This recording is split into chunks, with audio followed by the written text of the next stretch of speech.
По просьбе нашего подписчика мы распаковываем сегодня King Academy. Это компания, оказывающая образовательные услуги, а также дающая сигналы для торговли на биржах. На сайте компании предлагается 3 пакета услуг, посмотрите на их стоимость. Также у этой компании есть 3 доменных имени, одно из них зарегистрировано в Панаме, 2 других в Рейкьявике, Исландия. Когда мы изучаем доступные способы оплаты, видим P2P переводы, а также переводы с карты на карту. По сути, это карты дроперов. А теперь самое интересное. На сайте King Academy мы видим фотографии благодарных учеников, которых данная академия научила зарабатывать.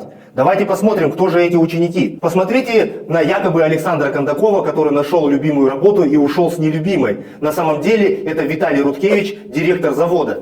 А теперь посмотрите на Дмитрия Смирнова. На самом деле это Сергей Пиголкин, создателя автомобильного аукциона. А вот эта красивая девушка Екатерина Вершинина, которая с 2 детьми за 4 месяца вышла на очень приличный заработок. Однако на самом деле это руководитель фракции «Новые люди» в законодательном собрании Новосибирска, и зовут ее Дарья Карасева. Теперь давайте вместе проверим, где находится офис King Academy. Google нам показывает, что данное здание сдается в аренду, и в нем находятся торговые помещения и рестораны. Ранее мы наблюдали, что King Academy для того, чтобы обмануть доверчивых людей, показывала вот эту вот лицензию от финансового регулятора Сейшел за номером SD016. Однако, если мы зайдем в реестр данного финансового регулятора, то увидим, что эта лицензия выдана совсем на другую компанию, которая называется LBLV Ltd. Однако в последнее время данную лицензию King Academy уже не показывает и демонстрирует вот эту вот писульку, которая называется лей-кодом и на самом деле никакой лицензией не является. И стоит эта писулька где-то около $100. Если мы проверим адрес, указанный в лей-коде, то мы видим вот этот жилой дом, который вообще находится в Бельгии. Наше предположение таковы, что компания, которая значится под этим лей-кодом, просто была куплена с полки.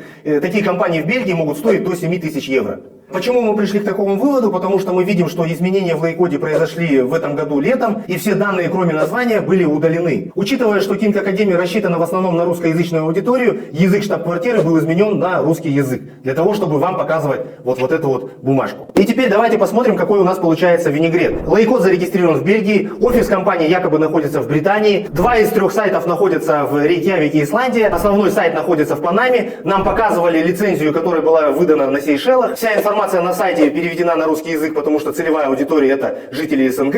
И, конечно же, мы видим дроперские карты казахстанских банков, а также P2P переводы в криптовалюте через Украину. Таким образом, если вы хотите научиться трейдингу и еще и получать сигналы для торговли на криптовалютном и фондовом рынке через King Academy, готовьтесь к тому, что вам нарисуют картинку на экране, что вы стали миллионером, и просто опустошат ваши карманы по алгоритму, который мы неоднократно показывали в наших распаковках. Будьте аккуратны, подписывайтесь на нас, присылайте нам для распаковок материалы. Вместе мы сможем остановить эту волну инвестиционного мошенничества.